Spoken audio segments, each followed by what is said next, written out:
It's been 231 days since the checkered flag fell on the 2022 GT Masters season at Hockenheim. Since then, an awful lot has happened in the world of GT3 racing, and after a tumultuous winter, which saw the ADAC taking control of the legendary DTM series, we return to Hockenheim for the dawn of a new era in the ADAC GT Masters. The field is not quite as large as we've come to expect in GT Masters, but from small acorns come great trees, and there are several new teams on the horizon, meaning that we expect the numbers of cars to steadily increase as the season progresses. But what we lack in quantity, we certainly don't lack in quality, with a grid that is peppered with talent here at the Hockenheimring. Good afternoon, everybody. Welcome to the Hockenheimring for this round one of a 6-round season for the ADAC GT Masters. The sun is shining. There is a massive crowd in for the Festival of Dreams, celebrating 75 years of Porsche sports. And as you can see, the fun has started already. There are go-karts out on the exit of turn 17 of this circuit. And there are people out there enjoying the sunshine. And a very packed house it is too. We are celebrating 75 years since it was Ferry Porsche in 1948 who started the wonderful story of Porsche sports and Porsche racing. And we have been celebrating it very much with Carrera Cup Germany, Carrera Cup Benelux, and now we celebrate it with what is the beginning of this new era for ADAC GT Masters. It has been the second longest break in the history of the series, some 7.5 months ago, when the checkered flag fell at Hockenheim at the end of October. We did not expect to be here doing this round one here at this point in the season, but now we are part of the DTM package as well. And this wonderful series, which has so much history, starts its 17th season here at Hockenheim. Our next round is at the Norris Ring, that wonderful street circuit. Finally, the ADAC GT Masters returns to the streets of Nuremberg for the Norris Ring. Then the Nürburgring on the 14th and 16th of July. Then the Sachsenring in September, the Red Bull Ring at the end of September, and back here at Hockenheim for the season closer at the end of October.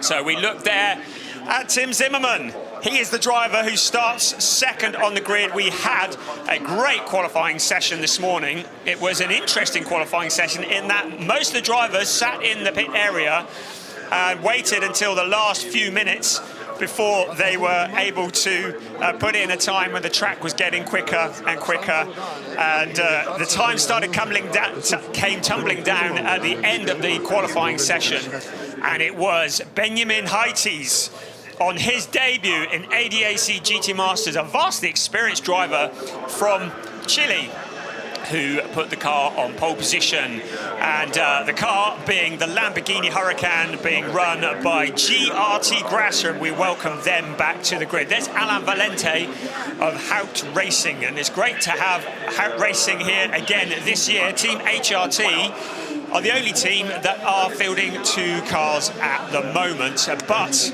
we are told there are many teams that are looking to get involved in this championship. So although the numbers of cars are slightly lower at the moment, it will grow as the season progresses. Janis Fischer, who rejoins the series this year for Huber Motorsport, not to be mixed up with Huber Racing. And the 2 separate teams with a very similar name, and Janis Fischer, who starts 5th on the grid for this race. Kim Louis Schramm, he's a regular fixture in ADAC GT Masters and a very talented pilot, but we welcome FK Performance Motorsport to the grid. Of course, they've been running in ADAC GT4 this year, and we saw them with Tom Wood and Mo Ritson at Oschersleben performing exceptionally well in the GT4 category. We'll be seeing GT4 alongside the GT Masters at some events this year. It is the legendary GT Masters, and we're back for this season. And there is a legend in his own lifetime, Sven Muller, who is in the Team Youth Sportwagen Technique Porsche, and that was a team who were at the sharp end of the grid all season long last year. And that is the FK Performance BMW, Eduardo Cosseteng, a driver who had never raced on this circuit, had never turned a lap on this circuit until yesterday, and has been very much into the deep end, but he has a great mentor in Great Britain's Ben Green, who is co-driving with him. Petru Umbarescu is in the other of the HRT Mercedes teams. Petru Razvan Umbarescu, the Romanian driver, another newcomer to the grid. He is sharing driving duties with Arjun Maini, and if you're a follower of DTM, you will recognise the name Arjun Maini. And there is a team that you might recognise from TCR Germany if you were following us last season. Nordpass by Jutta Racing. And Jonas Karklees is the second driver. He was in TCR last year, very successful indeed. But the driver who qualified it this morning, Jonas Gelginis, both Lithuanian, a Lithuanian team, and great to have them here on the grid. And no grid would be complete without the name Enster on it. And we welcome Liquimoli Team Enster to the GT Masters. Again, another team that have been utterly dominant in TCR racing over the years, have now stepped up to the League of Super Sports Cars. And the driver that you saw there was South African Kwanda Mokoena. Another driver who had not turned a wheel around the Hockenheim circuit until yesterday, as we look at Ernst Moser on the grid, formerly of Phoenix Racing, now Shera Sport PHX, of course. Hopefully we'll see some of his cars on the grid before too long. But many of the drivers here, we're talking about Kwanda Mokoena from South Africa and his co-driver Dylan Yip from Macau. Both of those drivers had, or neither of those drivers had turned a lap around this circuit prior to yesterday. So it's a steep learning curve for many of these drivers. And there's also many experienced drivers there as well. The ADAC GT Masters, the rules have been changed slightly over the winter period. It means that 2 platinum drivers can no longer occupy the car. It's allowing some of the silver drivers, of course, all drivers have an FIA grading depending on experience and what they've done.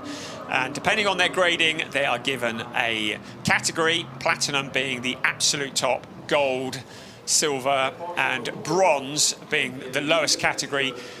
But all platinum pairings no longer allowed. The idea being that ADAC GT Masters is very much a platform which will launch young drivers onto greater things, onto maybe DTM and the bigger world of GT3 racing. Salmano Vega for Landgraf Motorsport. He is teamed up with Elias Zeppinen. They were both drivers that we saw last year. Elias Zeppinen yesterday was the only driver who made it into the 137s in their timings, although many did in qualifying this morning.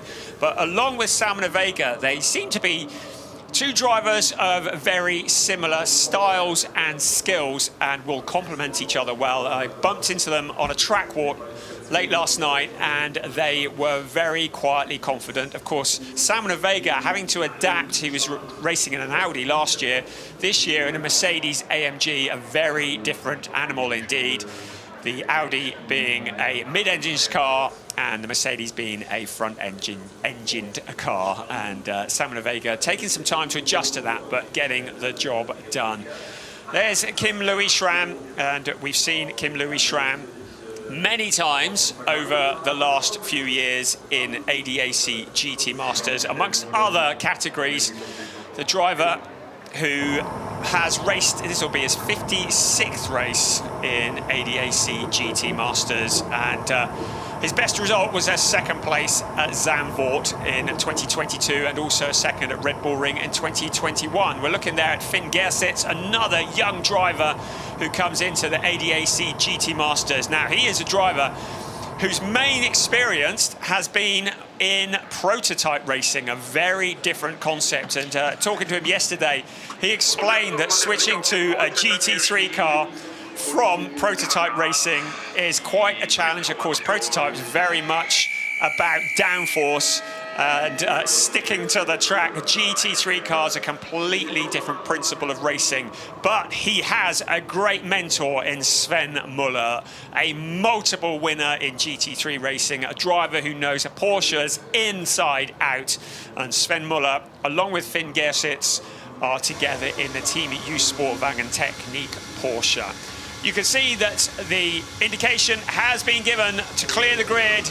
There will be 5 minutes before we go racing, less than 5 minutes. It's very much business as usual in terms of the format. The race will be 60 minutes plus 1 lap. There will be a mandatory pit stop and driver change. We welcome Christoph Huber to the grid. Welcome, Christoph Huber. Really good to have you here. Can you believe it that across Carrera Cup Germany, Porsche Carrera Cup Benelux and GT Masters, he's running in all 3 categories this weekend. He has brought 11 cars to the circuit. That's how many cars he is running this weekend. Christoph Huber, spoke to him yesterday. He said he's actually quite nervous. GT Masters very much the dream ticket, something that he's wanted to move into for a long time. This is a great opportunity, and you can understand him being quite nervous. A massive crowd in here at the Hockenheimring today, something in the region of 40,000 people enjoying 28.5 degrees centigrade air temperature. Oh, get out the sun cream, put on the sunglasses, and even in this monstrous stadium, there's plenty of room for the spectators and the Festival of Dreams, celebrating 75 years of Porsche sports cars. I ought to be able to say that, really, shouldn't I? Alain Valente in the number 2 car. Now, he is sharing with Ralph Aron, the Estonian driver, and it's great to have Ralph Aron back in the field of GT3 racing. He's been quite quiet for the last few years. His brother Paul Aron making moves in open wheel racing, and great to have Ralph here as we have the 3-minute board. The cars still lined up in the Le Mans style along the pit straight, and very, very shortly the engines will burst into life, and this GT Masters season, the dawn of this new era, will commence, and it will be 60 minutes of racing plus 1 lap. We're at the Hockenheimring. You can see how busy it is. We are in the Rhine Valley near Hockenheim in Baden-Württemberg, a circuit that was originally built in 1932, and it was a 12-kilometre triangular track back in those days. It then became a format that ran through the forest until it reached its latest design in 2002. Hermann Tilke was behind that one. And the circuit is now 4.574 kilometres around. That's much more sensible. 2.842 miles, 17 turns, 9 to the right and 8 to the left.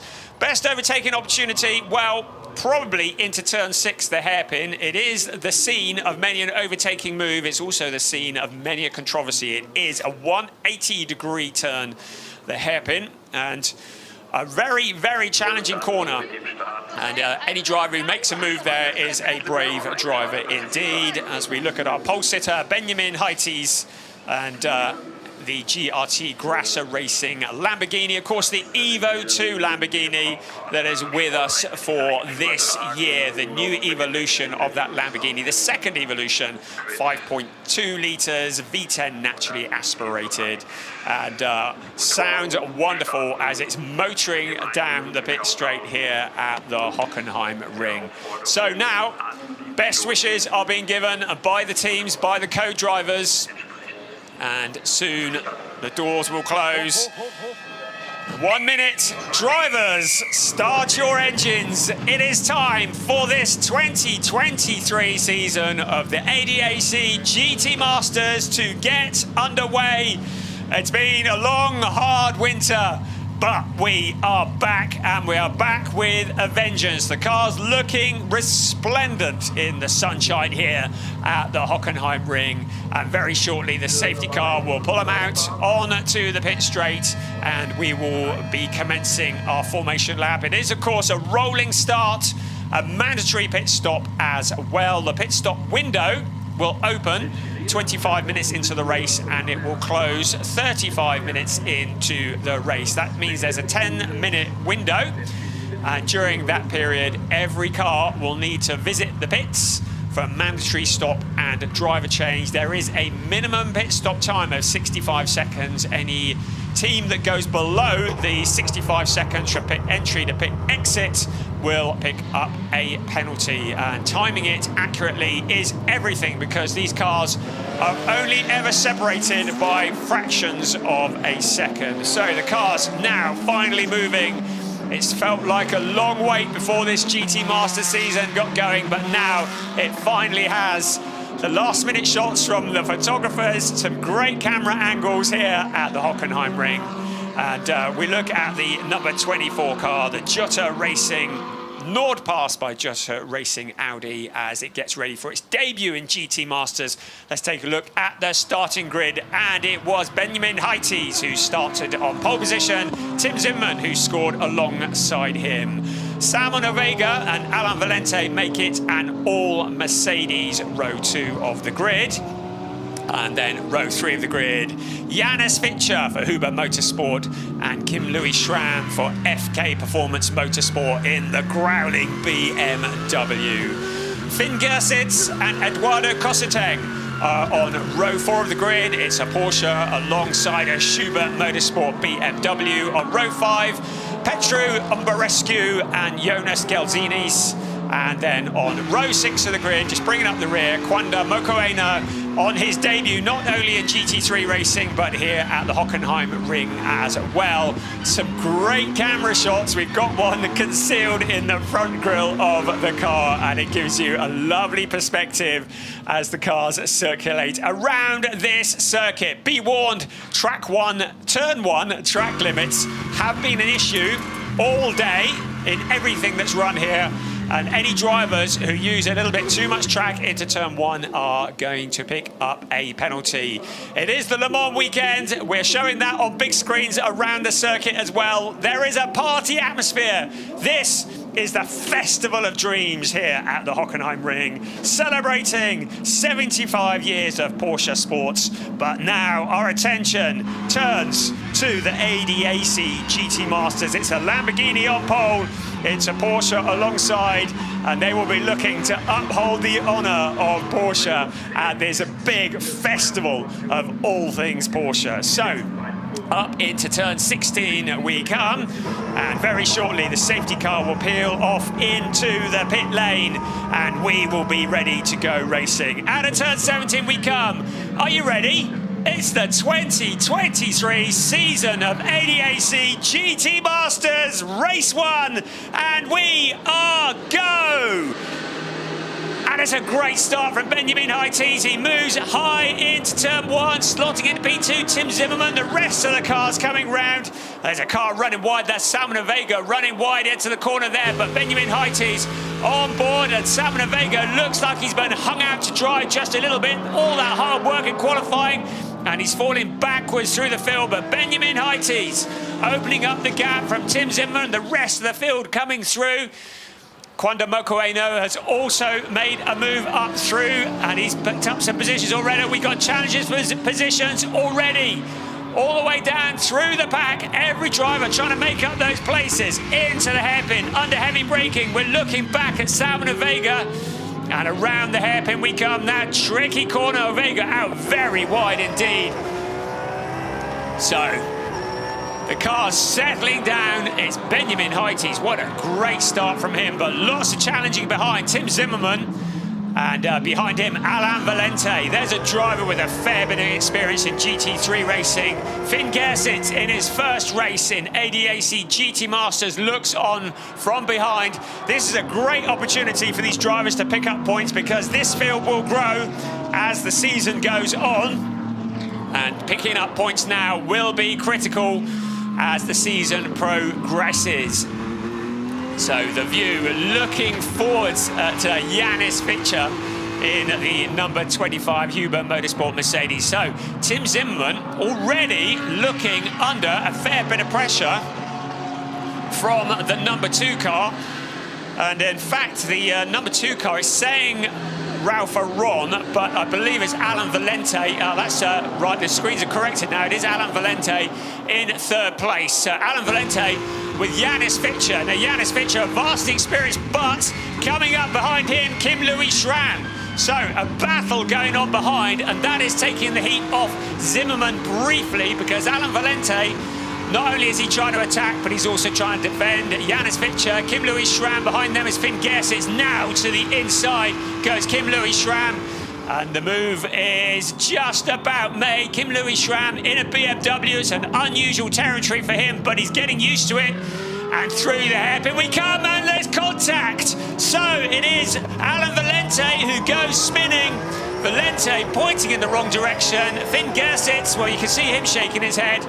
So, drama at that point in the circuit. Alain Valente, after such a strong start, is sent spinning. We're on board with Salman Vega as he tries to work his way back through the field after a dreadful first lap.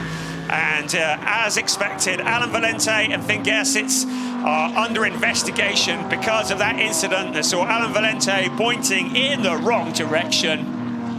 And that is going to be a long afternoon for Valente as he now has to work his way up from last place. And Finn Gersitz, well, it's a baptism of fire in this, his debut in ADAC GT Masters. So we complete a lap, and it is Benjamin Heites who stamped his authority on this race. The gap, well, 1.8 seconds over Tim Zimmermann. Let's have a look again at what happened here. Valente looked to the outside and then appeared to shut the door. Gersitz did have his nose in. Now, whether the stewards decide that that was a racing incident or not remains to be seen. Oh, if you look at it from that angle, and Finn Gersitz does go deep into the corner. This is the view from on board. You can see the gap, and oh, Finn Gersitz maybe taking a lot of speed into that corner, and it is so tight into the hairpin, which is turn 6. On board with Kim Louis Schramm, we could see it happening, and whether Schramm was involved as well, well, the stewards are going to take a look at that, and we will keep an eye on the timing screens and let you know if there's anything awarded. But Alain Valente, after such a strong qualifying session, started in P4, now running absolutely stone last. At the other end of the grid, Benjamin Heites, the Chilean driver, continues to lead. Tim Zimmermann, well, he's opened up a bit from Janis Fichter at the moment. So after all the pressure from Janis Fichter, and Fichter with Kim Louis Schramm, I've got to get used to him in a BMW. That's not something that we're used to at all. A driver who has been Audi through and through over the years, but he seems to have taken to that BMW very well indeed. So Benjamin Heites leading the way out onto the pit straight, and the rest of the field are behind. So, to remind you what we mentioned earlier, there is a pit window, and it will open when the clock strikes 35, and a penalty lap 2 times for number 91, Finn Gersitz. So, the penalty lap is something that was introduced a couple of years ago in GT Masters. There is a box that is painted on the track on the exit of the hairpin, and it is a box that is 200 meters long, and the driver needs to pass through that penalty box at no more than 50 kilometers an hour. It's off the racing line, and Finn Gersitz has been told he needs to pass through that. That is his penalty for the incident that saw Valente turned around. You'll see the penalty box on the exit of this corner on the right-hand side. It's well off the racing line, and Gersitz will need to pass through that. Here we go. Down to no more than 50 kilometers an hour, and then back up to speed. And then new for this year, the race director, Sven Stopper, also has in his armoury that the driver can pass through it more than once.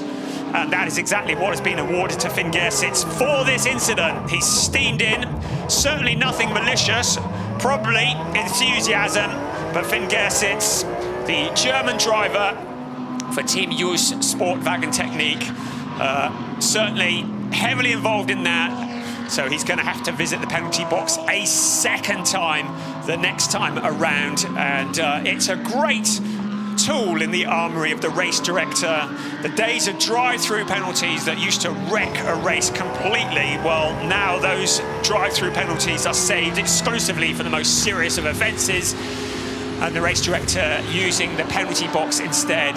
So they reckon that passing through the penalty box normally adds about 5 seconds to the lap time, so it's effectively giving a 10-second penalty to Finn Gersitz once he has served both of those moments through the penalty box. As it stands at the moment, he is 10th, and sadly for him, Alan Valente is probably going to be on his back bumper, if not in front of him, after he passes through the penalty box the second time. So those two drivers are going to have an afternoon together here. Now we see a challenge for third place. It's Kim-Louis Schramm looking to Janis Fischer. He went to the outside, ducks to the inside under the hairpin. Can he get it slowed down? He can, but then it's the drag race out towards turn 7, and they run absolutely side by side. It's Kim-Louis Schramm who tries to sweep around the outside. He's going to have the line for the inside of this corner. He has that under braking. Brilliant move from Kim-Louis Schramm into turn 8, and he steals that position away from Janis Fischer.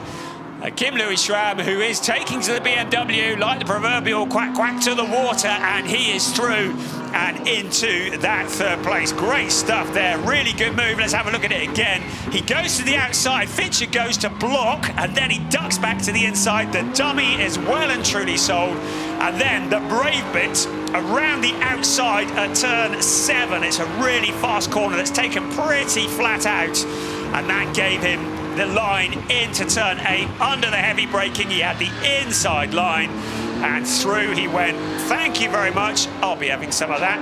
Now look at this. Benjamin Heites under pressure from Tim Zimmermann. While that was all going on, well, what has happened there? Whether Heites has had a problem, whether the tyres are going off, but suddenly that massive lead he had has disappeared into nothing. Tim Zimmermann is suddenly up with the leader and turning the heat up. It was well over 1.5 seconds at one point, but suddenly that has come right down. So whether Heites has had a problem, I am not sure, but he's certainly back up to speed now. But Tim Zimmermann has closed in. He too moves to the outside, but Heites goes to block him, but round the long way. Tim Zimmermann keeping the power on, but look at that through the inside. There it's up. That is Kim-Louis Schramm. Where did he come from? Kim-Louis Schramm coming through on the inside of Tim Zimmermann and taking the lead, and Benjamin Heites has got damage. The Lamborghini with smoke pouring from it, and it looks like, is that bodywork rubbing or is that something mechanical? Whatever it is, Benjamin Heites in the GRT Grasser Racing Lamborghini, our pole sitter, who has led this race and put so much distance between himself and second place, now is crawling back to the pits. It looks like his afternoon is over. Let's have another look here. To the outside goes Zimmermann. Look at Kim-Louis Schramm on the inside, and I think there was contact there between Zimmermann and Heites.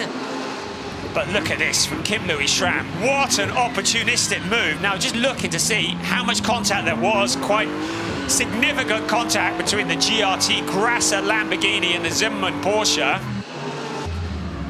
And this is Salman Vega also making ground on the hairpin. So lots of drama unfolding in this, the ADAC GT Masters race 1 of the season. This is Finn Gersitz's view as he sails past the one-time race leader, and through he comes. And now Heites is into the pits, and keeping to the speed limit is not going to be too difficult because that car is ailing, and it looks like, well, that's pretty terminal, isn't it? The team are coming out, they're going to work on the car, but any hope at all of victory. It is a puncture, but it looked like more than that. Maybe it was just a puncture, but you saw the smoke coming off the front of the car. It looked to me like something was rubbing, but maybe not. You can see the damage to the front left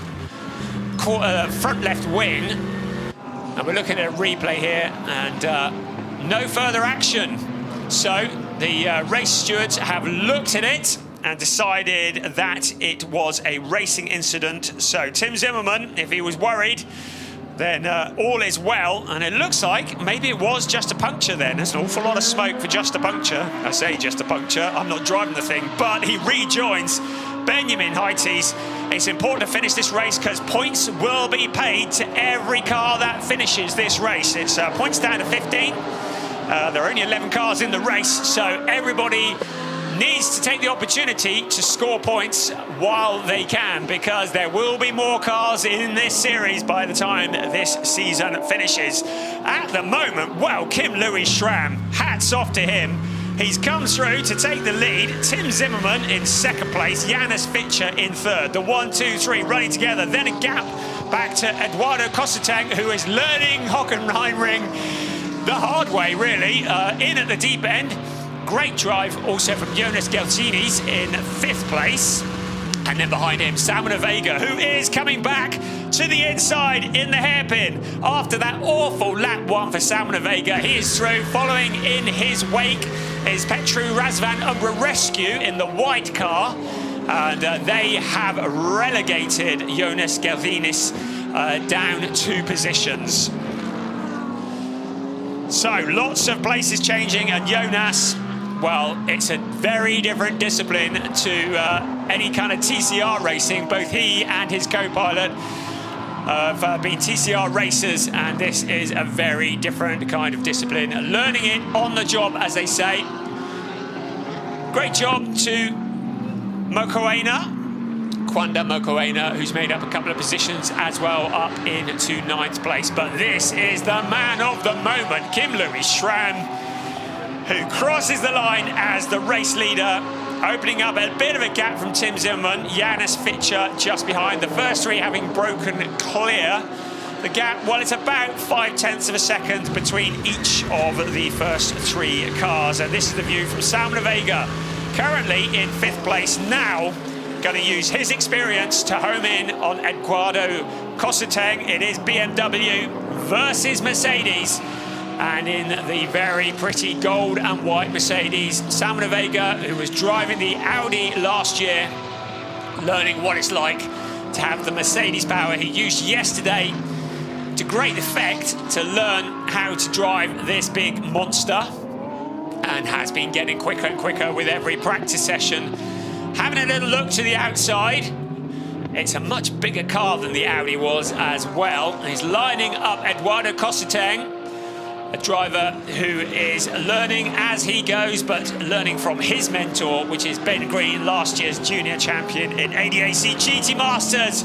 Salman Vega taking a little look to the inside. He's looking impatient, isn't he? Now out towards the latter part of turn 12 and into 13. And into the Sachs curve.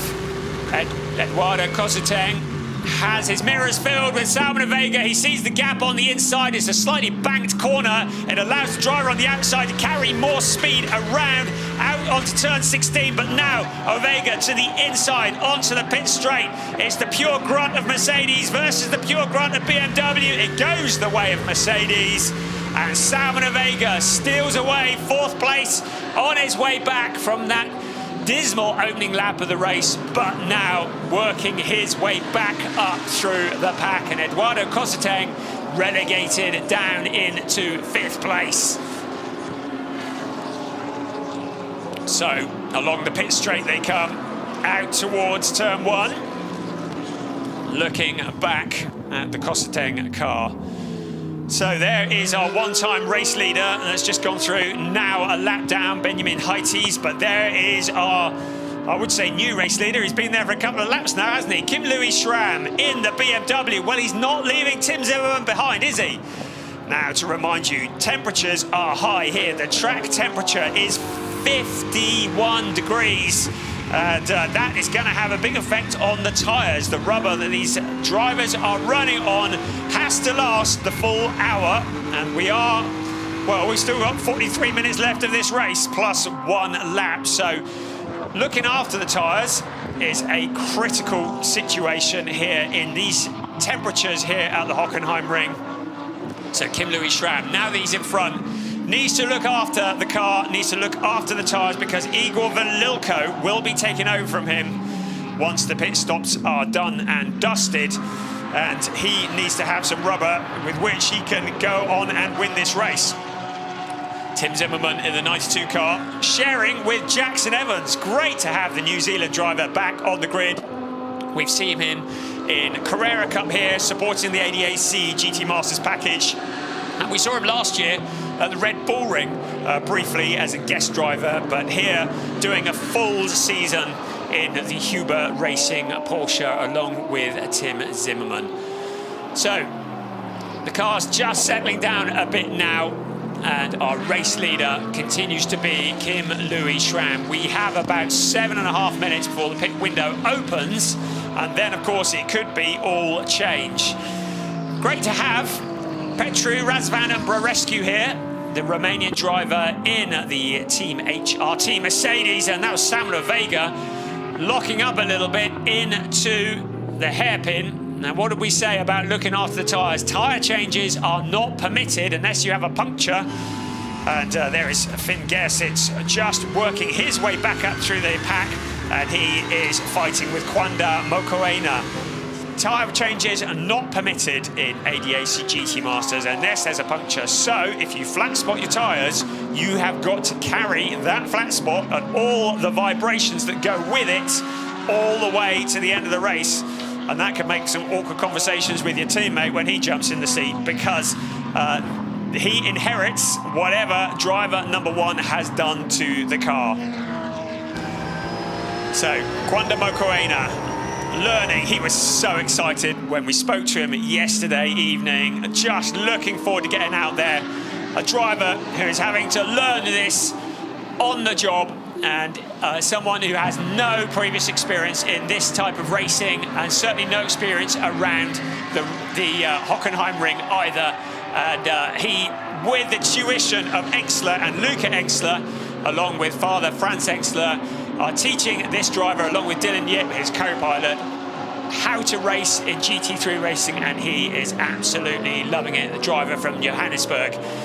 And doing a good job. Finn Gersitz, well, it's been what we would call a baptism of fire, hasn't it, that earlier incident, but he's working his way back. These two young drivers who will be superstars of the future in GT3 racing. Car 92's Tim Zimmermann has been given a warning for track limits into turn one. We did say that track limits might be an issue. As to the inside goes Finn Gersitz. Now he's going to start hating that hairpin corner, isn't he? I don't know if there was a bump between them or not, but he's through. He steals the position away. That's 9th place that he takes from Kwanda Mokoena. But Mokoena, I'd say, being very sensible, not getting involved in battles that are going to give him problems, just looking after the car and getting it to the end and getting those points. Let's have another look to the inside. Heavy braking. And through he goes. Looked like he was saying thank you. I don't think he was. This is the view from the perspective of Mokoena. No, there wasn't any contact. It was blooming close there, wasn't it? So, yes. Our very thoughts. There's Luca Engstler on the left-hand side, who is, of course, the son of Franz Engstler. And Luca, who is in DTM this year, he had a bit of a baptism of fire last couple of weeks ago in the DTM, and that's a tough old series, but great to have him here, also passing on his great wisdom to these young drivers. You saw confirmation on your screen of the black and white flag that has been awarded to Tim Zimmermann. That's basically saying that there is no penalty being awarded, but if you carry on doing this, mate, you're going to be in the penalty box, and that will seriously ruin your chances of finishing on the podium. So there's your 1, 2, 3. It is Schramm, Zimmermann. You can see the lap evolution there. Janis Fitcher also in that queue. Then there's about 4.1 seconds back to Samuel Vega. So the 1, 2, 3 running together. This could finish in any order, couldn't it? Of course, there is going to be a driver change. That'll happen in a little over 3.5 minutes, or indeed during the 10 minutes after that. That's when the pit window opens, and it could all change. But Kim Louis Schramm still very much in control. It's BMW from Porsche, from Mercedes. And Porsche, on this, the celebration of 75 years of Porsche sport, would dearly love to get rid of that BMW. You have no doubt about that, as we circulate around the Porsche Experience Centre here at the Hockenheimring, out of turn 17, and being careful not to go wide, certainly out of 16. The old drag strip is there. The grip, well, there is none on the drag strip, which is on the outside of turn 16 and 17. Any drivers who run wide may find themselves pirouetting. Once again, we look at Razvan Umbrerescu, and he has Jonas Gelzinis, and behind an Alan Valente, who's come back, and car 10, a black and white flag, so that's a warning for Kim Louis Schramm, our race leader, picking up a black and white flag for track limits. So Kim Louis Schramm needs to be careful. Again, it is that turn 1. It is a massive runoff area, and it is very tempting to run deep into that corner, particularly when you're brushing off the speed, having run past a pit straight at full beans and under heavy braking. Now, a challenge on the 24 car. Jonas Gelzinis and Alan Valente trying to come back. Valente's done very well after that spin, and he's come back, he's on the lead lap. So Valente actually challenging for position, and there was us thinking he was out of the points, and no way at all. So he is up and he's making that challenge, but Gelzinis is fighting back the P7, but he goes deep in the corner, and the great experience of Alan Valente finally proving to be too much, and Valente sweeps through to take away 7th place. Benjamin Heites is back on the track as well. He is a lap down, just to keep you updated after that earlier incident and the puncture that went with it. That's a replay of that move. Gelzini is just taking too much speed into the corner, and that allows the Mercedes through. Here's our lead trio. Nobody is getting away with it, are they? Nobody is disappearing off down the track. The balance of performance doing its job here. And on board with Kim Louis Schramm. A nice open track at the moment. And he has no back markers too close ahead. There is Benjamin Heites, who's currently heading up towards the Parabolica, so well ahead of him at the moment. And now that's Jackson Evans, who's looking on intently. Jackson Evans, who will be taking over the 92 car for Huber Racing. The debut in ADAC GT Masters for Christoph Huber's team. Wouldn't he love that if he could top this one off with a win on debut? A second place would be pretty good too, actually, and that's exactly where the car is at the moment. But the pit stops have still yet to be done, and there are just 35 seconds until the pit window opens. I would suggest that the Schubert Motorsport team, who are running Kim Louis Schramm, may wish to keep him out quite late in the window. He's got an open track in front of him. He's doing a great job, and you'd think there may not be any urgency to bring him in. That might not be the case for Zimmerman, because surely the idea may be to get him in, get him back out on some clear track with Jackson Evans at the wheel, and see if they can do the undercut on the lead car. You can see from your graphics, the pit window is open now. 10 minutes for every car to come into the pits for a mandatory stop and driver change. A minimum pit stop time is 65 seconds, and it looks like the first one to blink is the number 2 car. The number 3 car, that is Razvan Umbrerescu, who will be handing over to Arjun Maini, the DTM driver from India, who will be jumping into the seat. Also in is Eduardo Cosseteng, Ben Green, the junior champion from last year's GT Master season and a 2-time winner at the Red Bull Ring. He is very rapid. He has been so eager to get behind the wheel of that BMW. Also in Finn Gersitz, well, that's been a fairly challenging first stint in GT Masters. Now Sven Muller, his mentor, jumps into the seat. Remember, the minimum pit stop time, 65 seconds, so there's nothing too desperate, but they've got to get moving fairly quickly. Finn will help him to get buckled up, put the net across, get him plugged in. There's only 2 mechanics allowed to work on the car, so the co-driver needs to help wherever possible. All the bits attached, everything tightened, all the buttons pressed, and in a few moments, the countdown, the idea being to try and hit the pit exit as the clock strikes 0. Do not get to the pit exit before then, otherwise you are going to be in trouble. Ben Green, well, he's already rolling. He crosses the line, plus 0.1. How sloppy is that? 0.9 for Arjun Maini. So Ben Green timing it almost to perfection. Brilliant job. You'd expect nothing from Schubert Motorsport, the team that are based near Oschersleben. mighty, mighty team in the world of GT racing and legends in the ADAC GT Masters. So out onto the track goes Sven Muller, as indeed Arjun Maini, Ben Green. Now Janis Fitcher is into the pits. He is handing over to Nico Menzel. We haven't mentioned Nico yet, a driver who is very experienced in GT racing, although has never raced in GT Masters, but he has commentated on it. And if you follow the German stream of GT Masters, you have heard his voice many times over the years. He said, right, enough, stand aside, this is how you do it. And he is going to be driving, and he is taking over from Janis Fitcher. This is our lead battle still. Kim Louis Schramm from Tim Zimmermann, both of whom need to pit. Samuel Vega, he's still there in the background. I'd kind of expect a Vega potentially to be in fairly soon. He's handing over to Elias Zeppanen.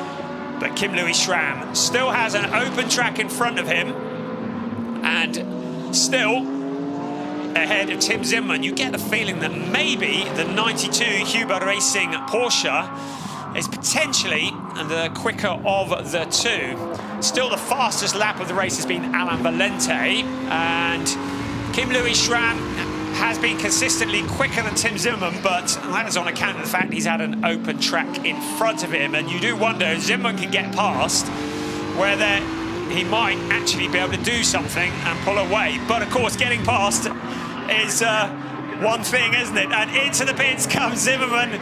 Right, so Jackson Evans will be stood in the starting blocks. There he is, poised, on your marks.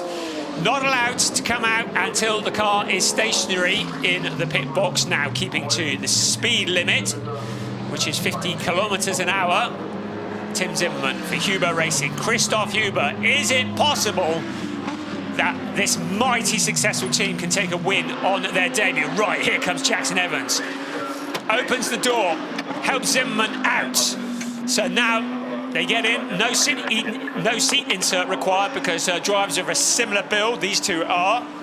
So now Zimmermann helps Jackson Evans to get buckled up. Slams the door, wishes him good luck. His work is done. He now has to sit and watch Jackson Evans taking over all of his hard work. Now the calculations. What they need is Jackson Evans to hit the pit lane exit as the clock strikes 0. The engine is running, and now the wait. And he's going to keep to the speed limit. You hear the revs going, away he goes.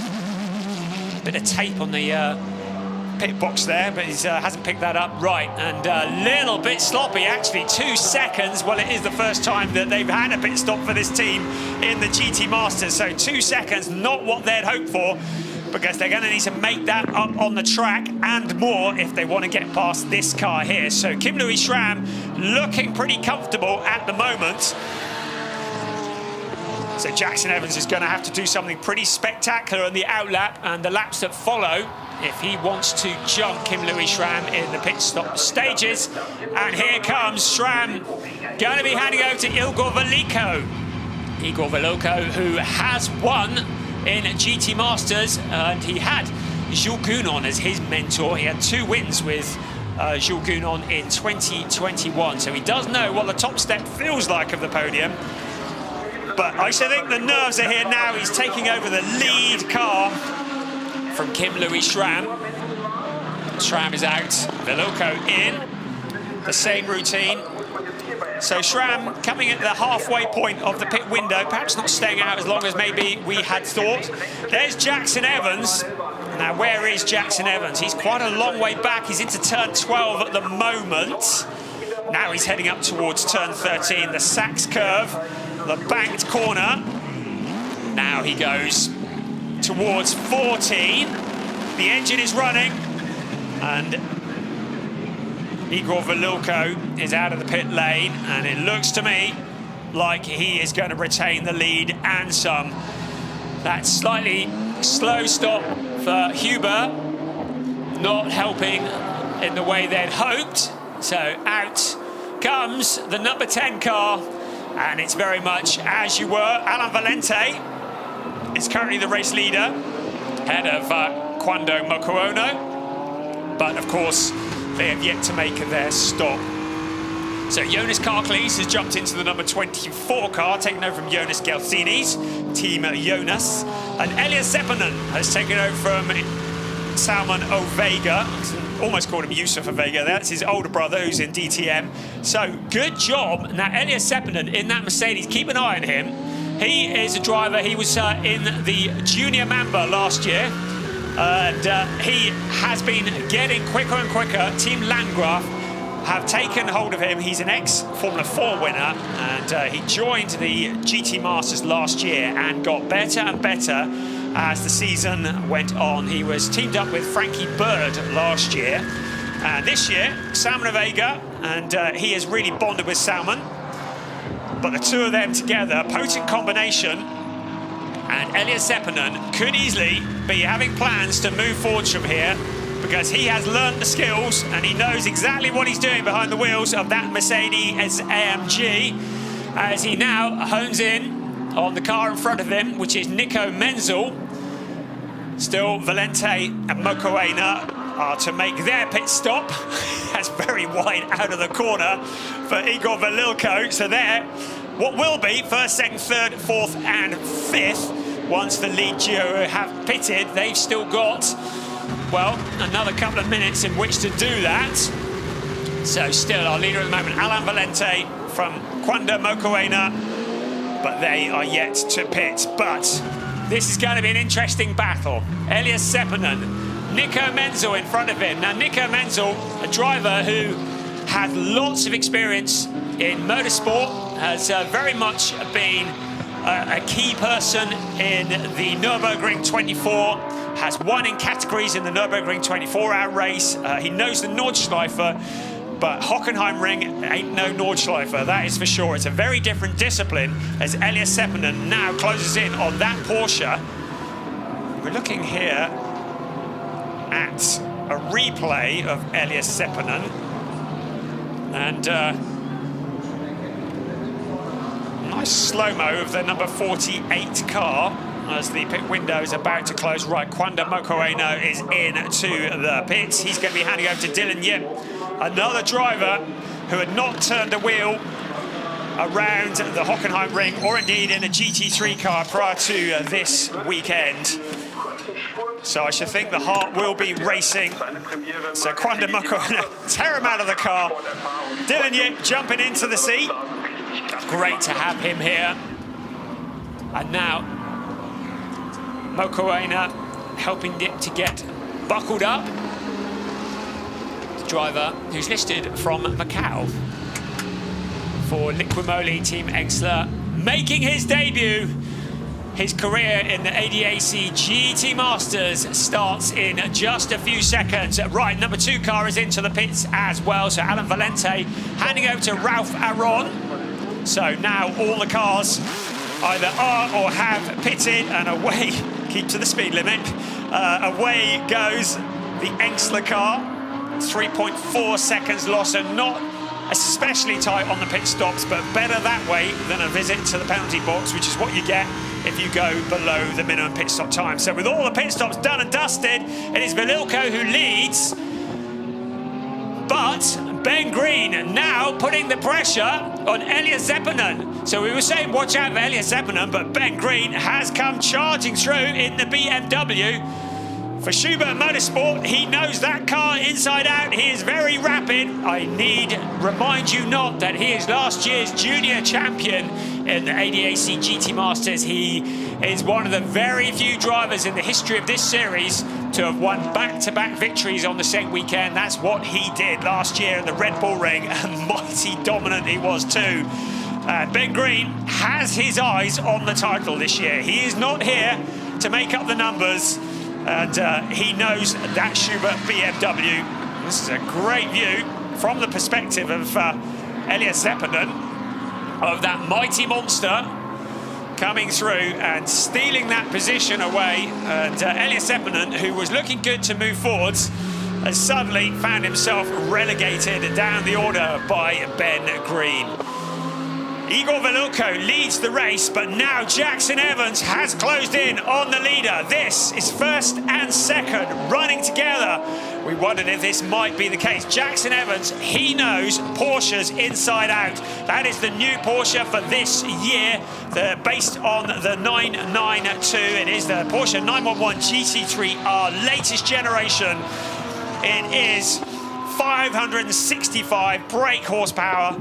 And it is looking very mighty indeed. So Igor Velilko, he does know how to win races. Jackson Evans, well, he's never won in GT Masters, but he'd soon like to put that to rest. And I should think that Team Huber would love that very much as well. Look at this, the battle for the lead. Igor Velilko, Jackson Evans, Nico Menzel in a solid third place.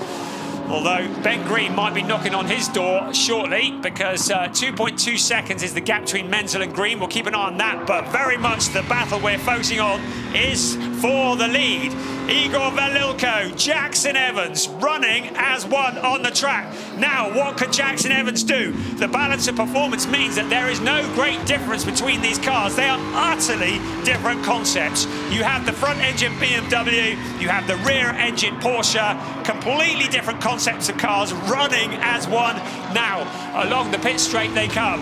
It is Igor Velilko looking back at Jackson Evans. Let's see what he can do. He's a little bit far back at the moment, and the braking into the corner. He's got a little under 22 minutes to think about that. So, a penalty lap for car 2, and that is for speeding. So that is Ralph Aron for speeding in the pit lane, means he is going to have to visit the penalty box. We did just have checkered flags flash up on our timing screens briefly. I think that might have been a bug in the software. So as you were, chaps, we've still got 21.5 minutes left, and Elias Seppänen! Oh no, what's happened there? The front is damaged, the steering's gone. Clearly there's been contact, and that is disastrous. He had such high hopes coming into this race. The Team Landgraf Mercedes, now that is stranded at the side of the track. Now where is that? It's into turn 2, so there's been a bit of contact somewhere, and this could bring out a safety car, because that car is stranded, well, it looks like somewhere close to the racing line. Here comes the safety car as predicted. So the cars are going to be brought down to a slow pace to retrieve the Elias Seppänen car, so there will be no overtaking. So the heat is off for Igor Velilko at the moment. Jackson Evans, well, he'll have a chance just to size it up and think about what he's going to do. But this means that Nico Menzel and Ben Green are going to have closed in on the lead duo. We're going to have the first 4 cars absolutely nose to tail. And I'll tell you what, Ben Green might be the man who's starting to think about the top step of the podium for this, because he is going to be very strong from that position. At the moment, well, Elias Seppänen not the way, and you can tell from his body language how fed up he is about that. Let's have a look, see what happened. This is on board with him. And it looks like, well, it wasn't contact, was it? Whether something's broken or blown up or whatever, you saw the puff of blue smoke. So he brings it to a stop. And it's the steering. It looks like the steering has broken on it, or is it a puncture? Maybe it's a puncture. Whatever it is, that left front is not going round, is it? And the car is going no further. Can't actually work out if it's, I don't think it's a puncture. It looks like the steering has broken on it. This is looking at Elias Seppänen. And you can see just something went, and it was doesn't look like there was an error from the driver.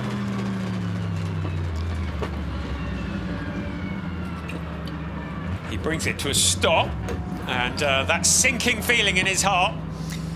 He really wanted to pick up points early on in the season before the grids got busier.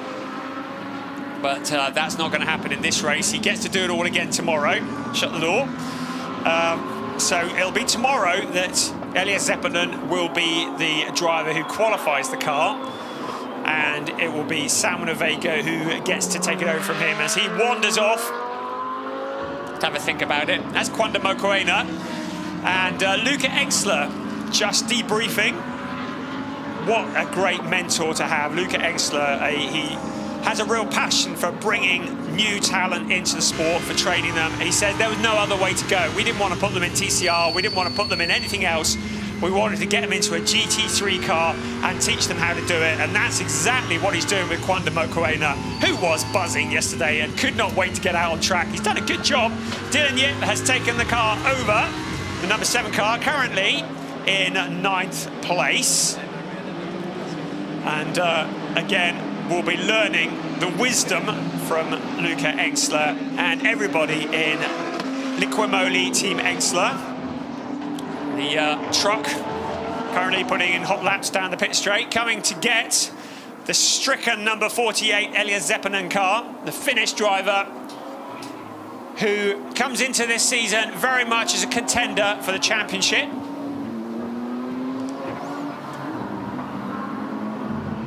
And that is the view from within the car. So it's going to take a few minutes to get that all sorted. That does allow everybody to close up. So while we have a moment, our race leader, apply the sun cream. I tell you what, I forgot to bring mine and I'm paying the price for it. It is 29 degrees now.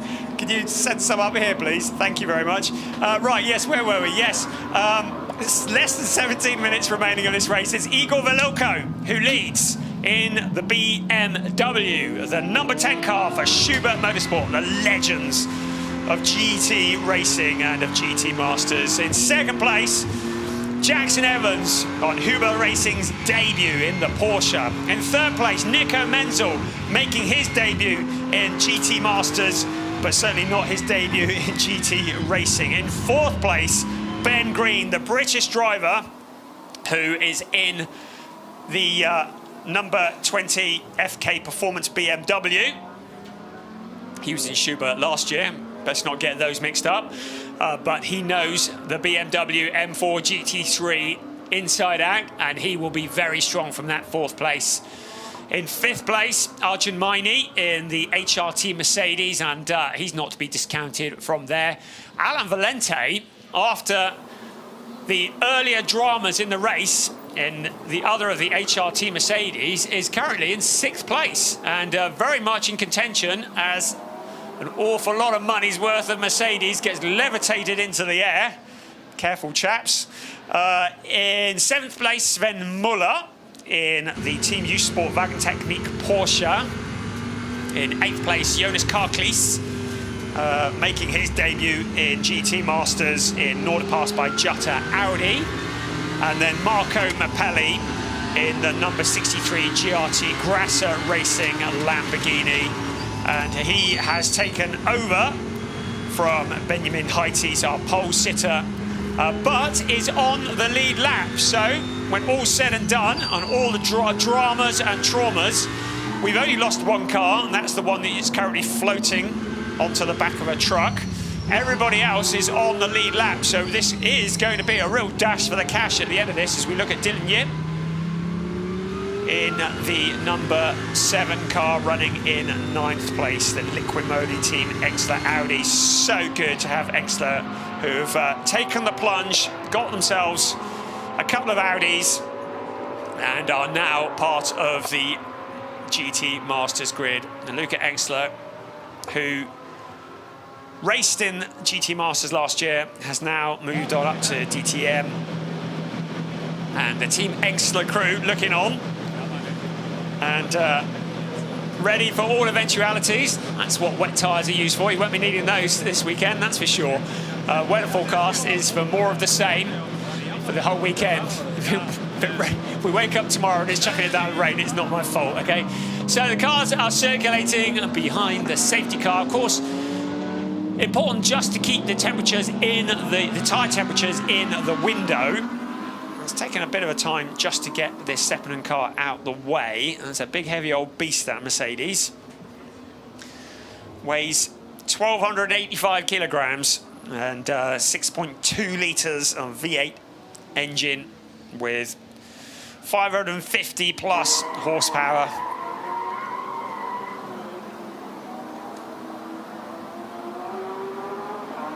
So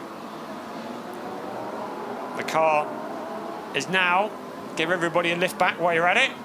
That's good. So now the car's on the back of the low loader, and we should, in theory, be getting back to racing fairly shortly. The car's currently whizzing past on the pit straight.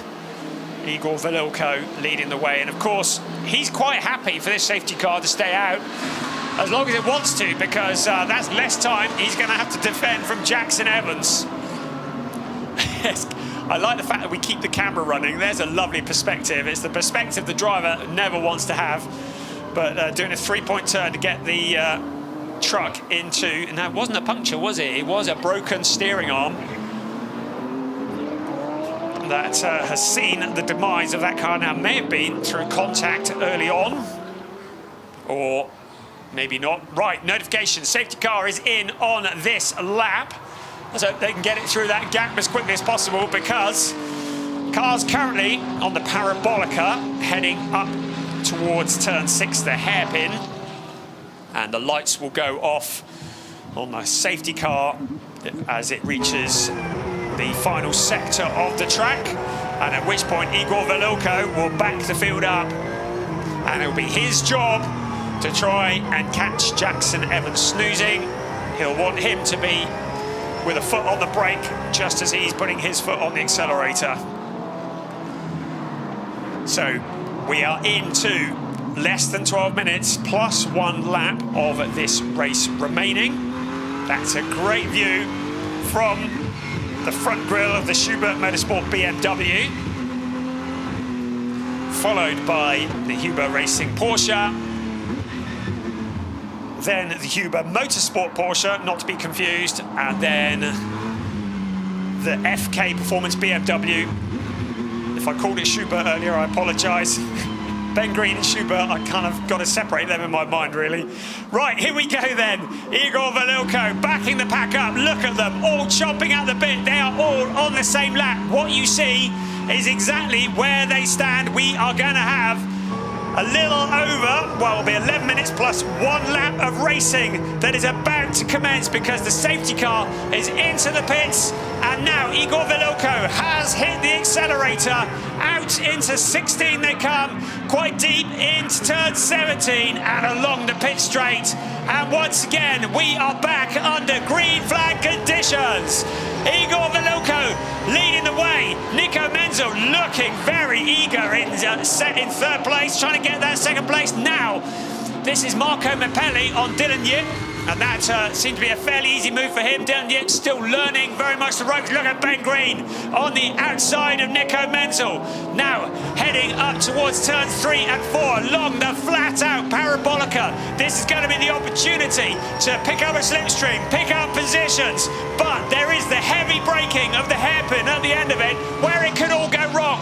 To the inside, Sven Muller on Alan Valente. So Muller and Valente, in fact it's Valente challenging Muller. Now into the parabolica. Look at Ben Green round the outside. Keep it going, keep it on, but it's Nico Menzel who holds on to that position. The first 4 have broken clear, but any one of them could win this race. Jackson Evans is in front. When did that happen? Jackson Evans has found the route past Igor Velilko. So Jackson Evans leading the way for Huber Racing. And what a move that must have been. Well, I'd like to see that again. Jackson Evans leading the race. Igor Velilko in second. Nico Menzel in third. Ben Green. And then Arjun Maini. So all change at the front. A black and white flag. Track limits being awarded to Igor Velilko as well. So we're so busy looking at the battles further back. Let's have another look here at the challenge for the lead. This was Ben Green on the outside of Nico Menzel.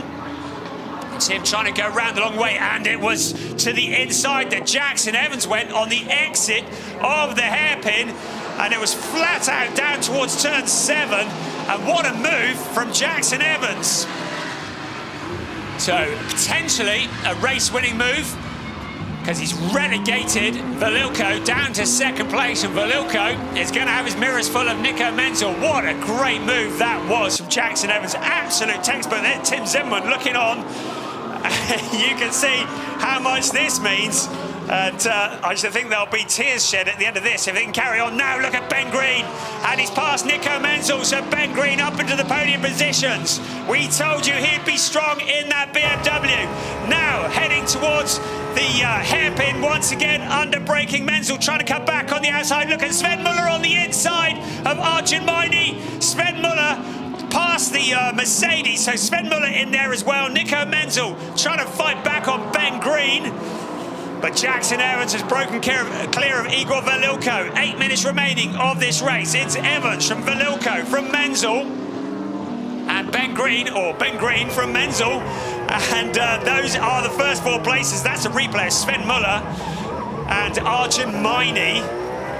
And that is looking at Sven Muller. Quick glance in the mirrors, and it's flat out up towards the corner. A vastly experienced driver. And this is Marco Mappelli coming back from what has been a torrid start to the race. The pole-sitting car working its way back up through the field. We told you there was some quality in this field, but look at the gap that Jackson Evans has opened up already. Across the start-finish line he comes. Let's have a look at that gap ahead of Igor Velilko. It was 1 second last time. He's doubled it, 2.024 seconds. Ben Green in a solid 3rd place at the moment. Keep an eye on Sven Muller now in 5th place. Now, homing in on Nico Menzel, Porsche v Porsche. And that is the view from the Sven Muller car. So, lots of action. It is still Jackson Evans leading the way. 2 seconds is the gap. He's going to take a bit of stopping from there, isn't he? Under braking once again into the hairpin. Sven Muller is the man on the move. He's got his eyes on Nico Menzel. He takes an inside line on the hairpin. Now, oh, it's Menzel who closes the door out towards turn 7. That is the turn 7, which is taken pretty flat out. Then the heavy braking of turn 8. The tight left hand. And then out in towards the stadium section of the circuit into the Motordrome. But look at that lead that Jackson Evans has, and Igor Velilko really has nothing for him. It is Porsche from BMW, from Porsche, from Porsche. Arjun Maini is the highest placed Mercedes in 6th place, ahead of Alan Valente. And then Marco Mappelli in the Soul Lamborghini, ahead of Jonas Karklees and Dylan Yip in the Audis, both in Audis. So out to turn 17. The big crowd here being entertained by the ADAC GT Masters, race 1 of a 12-race season. And we started quietly and we're building up already. Great stuff, great entertainment in the GT Masters, as is always the case. But Jackson Evans is now going to take some stopping with a little over 5 minutes plus 1 lap of this race remaining. Igor Velilko now with Ben Green. It's BMW versus BMW. And Nico Menzel, he has not given up on a podium position at the moment. He just needs the 2 BMWs, any contact between them at all, and he will be through. And at the moment, Velilko looks to have his hands full. Ben Green surely going to be making a move on 2nd place before this race is over. Out of the hairpin, once again, that is turn 6 towards turn 7. And now the braking in turn 8. So very much as you were at the moment. 4.5 minutes remaining, plus 1 lap. What can Ben Green do about Igor Velilko? Velilko doesn't have the pace that Jackson Evans has. We knew that if he got past, he was going to be a real contender to pull away, and that's what he's doing. He needs the tyres to hold together, he needs the car to hold together. I should think it will be a very emotional Christoph Huber we see at the end of this, if things remain as they are. The team boss, who often wears his heart on his sleeve, and he was so nervous coming into this weekend as Nico Menzel just goes a little bit wide, picks up a bit of dirt. But Huber will be over the moon if things stay as they are. Looking back towards Ben Green, what has Ben Green got that he can bring to the party? Igor Velilko holding on to that third place. Second place. Ben Green holding on to the third place. Looking to move up a step on the podium. Nico Menzel now under pressure of Sven Muller. Behind them, Aijan Marley and Alan Valente. And Marco Mappelli behind them in the Lamborghini. You can see Mappelli just coming round in the background. And Dylan Yip and Jonas Karklees also there as well. Sven Muller once again has a little look on the inside.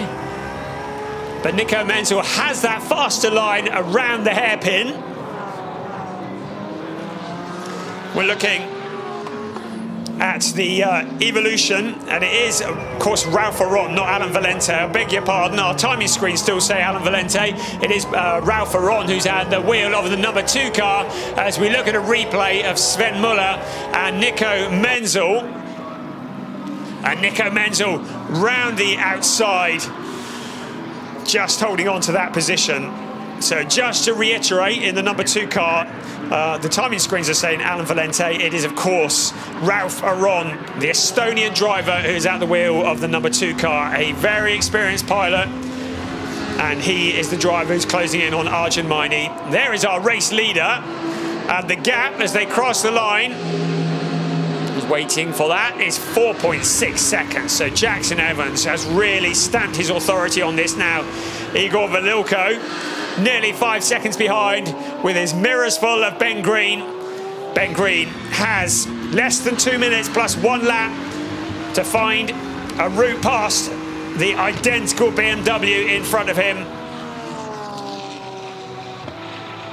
Ben Green staring at the back of the car that he was driving last year, the Schubert BMW. Now he's running for FK Performance, and maybe there's a little bit more than just trying to get a podium here. He looks to the outside, cuts back to the inside. How close was that? Now the drag race out towards turn 7. Ben Green on the inside into the corner, but Velilko has a faster line. He has the line into the tight corner, but Ben Green hanging on around the outside. He's not giving up. Ben Green to finally squeeze it through on the inside. Igor Velilko pushed out, and it's through for Ben Green. Brilliant stuff. Ben Green taking away that second spot, and now Igor Velilko coming under the pressure from Nico Menzel. Menzel moving to the outside in the corner as well, and Sven Muller in there, and Igor Velilko suddenly getting mugged by Porsches right, left and centre. Jackson Evans meanwhile disappearing off up the road. Is Ben Green up into second place, and who's going to come out in third? Well, at the moment it's looking like Nico Menzel. So Igor Velilko, having been at the front of this race for so long, is suddenly relegated off the podium. But it's all part of the steep learning curve in GT Masters. And Sven Muller still holding on in 5th place. So Jackson Evans leading the way as the clock is about to strike 0. So by my reckoning, there's going to be about a lap and a half of this race left, as Evans heads up towards the hairpin, and around he goes. So the clock struck 0, so after this there will be 1 more lap to complete. And Ben Green now looking pretty solid in that second place as he breaks clear of Nico Menzel. And there is Menzel, who has also broken clear of Velilko. And this is a replay of the 2 cars, the 2 BMWs, and Ben Green really hung everything on the line, flash the lights, distract, do whatever it takes. Really using all of the track, using all of his skill. He went to the outside, he switched back to the inside, then it was that run around turn 7. That was great stuff, wasn't it? And Nico Menzel there, and Sven Muller also getting involved in the squeeze from Igor Velilko. And here's a replay, and it really was pretty well up close and personal, wasn't it, with Sven Muller? And this is the view from Muller's perspective and trying to work his way past, and then came that squeeze out. And the black and white flag has been shown to Igor Velilko as a warning for that particular manoeuvre. We're on to the final lap of the race. Jackson Evans is about to give Christoph Huber the fairy tale scenario, the dream scenario. It is what he wanted more than anything else. He's been thinking about moving into GT Masters for so long, and now was the time to do it. And it's Jackson Evans who's leading the way. There is Christoph with the glasses. I should think his heart is probably beating like a drum at the moment. Second place, Ben Green, and he's holding on from Nico Menzel. And Igor Velilko relegated off the podium. Sven Muller in there as well. Are there any changes to be made? Our race leader is heading up towards turn 12. And now in towards the Sachs curve for the last time. The fight for second place, well, it's not over yet. Nico Menzel still fancies his chances, but I think it's going to be a bit of a long shot, to be fair. But it is Jackson Evans who is into the final few corners. This is the battle. Second, third, fourth, fifth, sixth, seventh and eighth, all running together on the track. But here comes our race leader.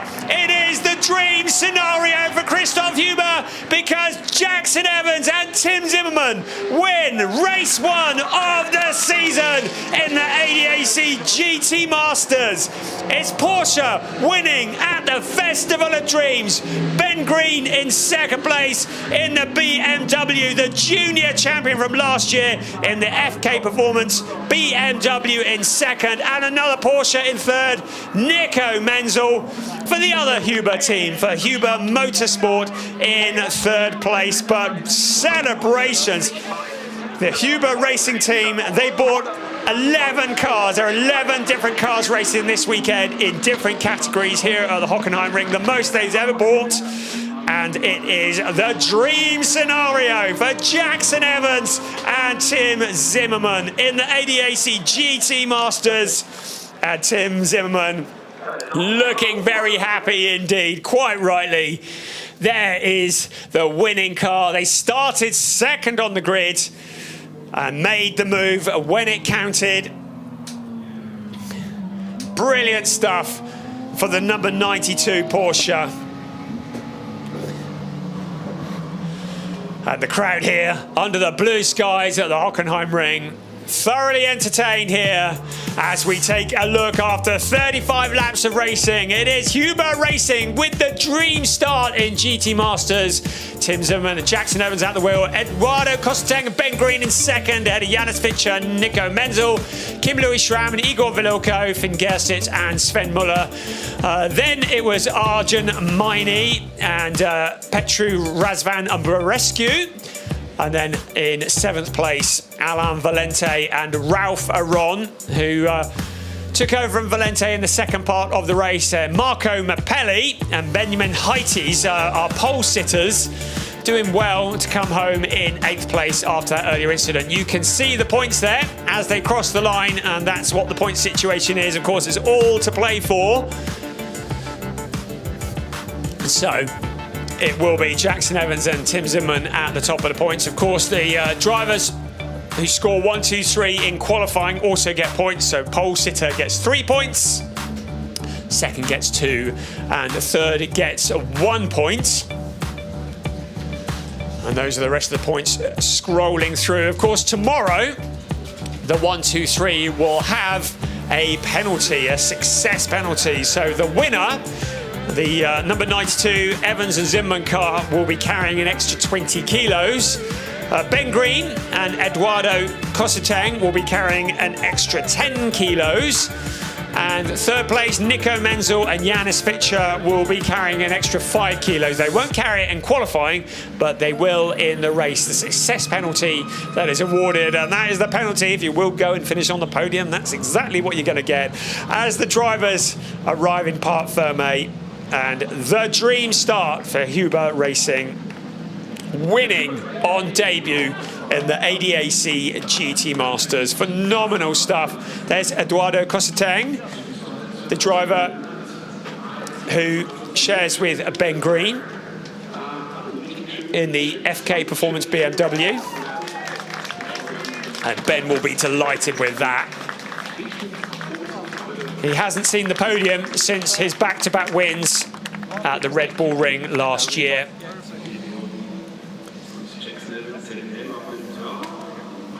And there is Jackson Evans.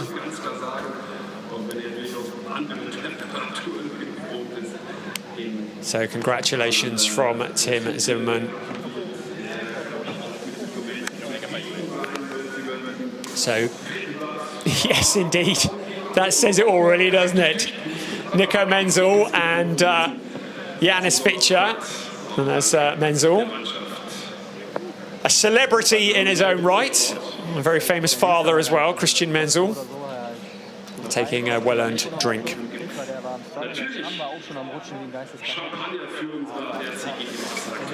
So, there's our winning duo.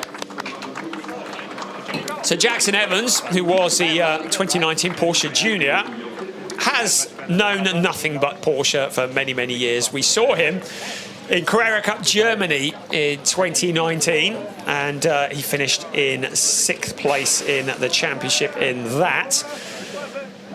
Last time we saw him in GT Masters was last year. We did Red Bull Ring and Zandvoort. Best result was a 5th place at Zandvoort. So we look at Ben Green and Eduardo Cosseteng.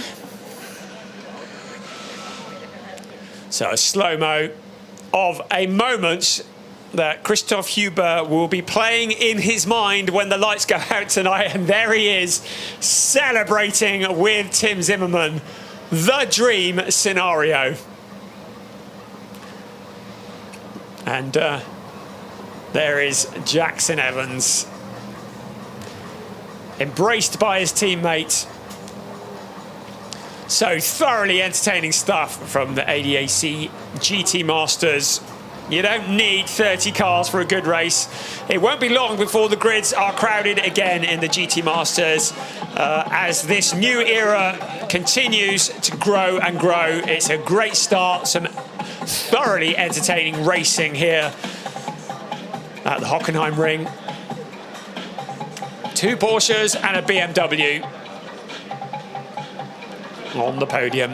The highest finishing Mercedes was in 6th place with Arjun Maini, and the highest finishing Audi was Jonas Karklees in 9th. There is a slow-mo of the 3rd place. Janis Fischer and Nico Menzel, Huber Motorsport, Porsche 911. There is the 2nd place BMW M4 GT3 for not Schubert Motorsport, as it says up there, but for FK Performance. Eduardo Cosseteng and Ben Green. We're all going to get that mixed up all season long, aren't we? There is your winner, Tim Zimmermann, Jackson Evans, Hubert Racing, the Porsche 911 GT3.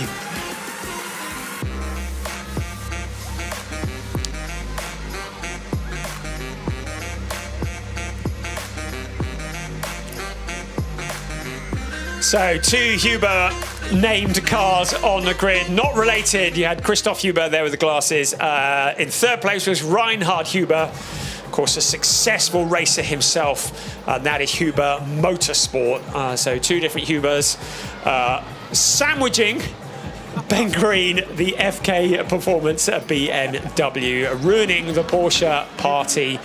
And Igor Velilko also in the BMW in 4th place. So notes are compared. The party is kicking off in the background. Just drifting everywhere. Always trying to listen in. It's always a bit of a white knuckle ride. Yeah, because I went backwards and immediately started making. So when I drove on your bias, I couldn't make it. Yeah. I went backwards and immediately just turned. Interesting. So clearly, brake bias that Cosseteng was using, not suiting Ben Green. If you could all chat in English, that would help enormously. Thank you. There is our winners, though. It's New Zealand and Germany.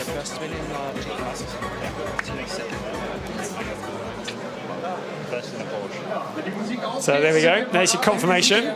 First win for Jackson Evans in GT Masters. Not the first for Tim Zimmermann. as they head up on to the podium. Tim Zimmermann has won just the once. That was at Sachsenring in 2022. That'll be last year in English. And that was in an Audi. Something very, very different, of course, with Monteplas by land. There's our third place finishers. Nico Menzel, he's got to be happy with that and his debut in GT Masters, along with Janis Fitcher.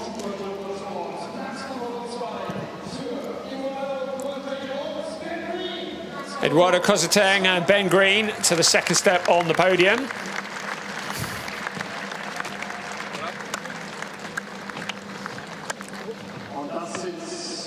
But taking the top step, what a debut in the ADAC GT Masters.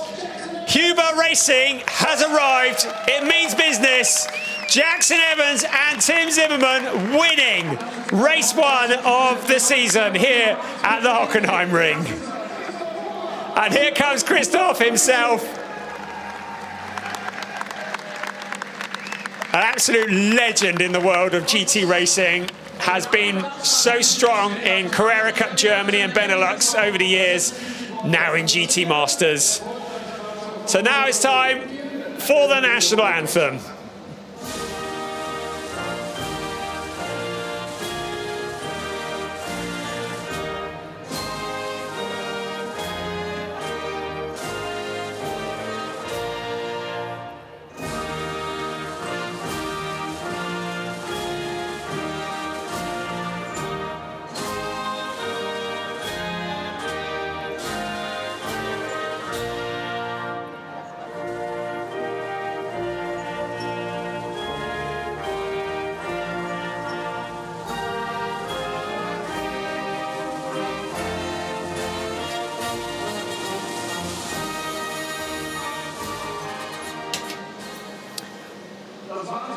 So just apologise to Ben Green and Eduardo Cosateng. It is Schubert Motorsport and FK Performance. Our graphics are backwards on the in the commentary box here. FK Performance were running with Kim Louis Schramm and Igor Velilko, so we'll correct that in time for tomorrow. So apologies to Schubert Motorsport for calling it FK Performance. We've got that right in the end though. So it is Schubert Motorsport on the third step of the podium. On the top step of the podium, Huber Racing with Jackson Evans and Tim Zimmermann. And it is Schubert who make the big comeback into GT Masters.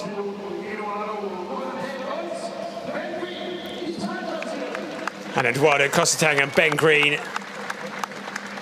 picking up the trophy for that second place.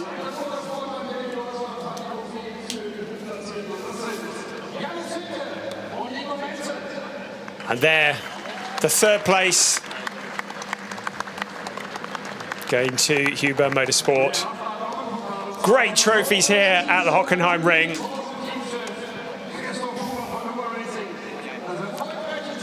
And there is Christoph Huber, who receives that trophy as the winning team. What a start to his career in the ADAC GT Masters. Pose for the photographs.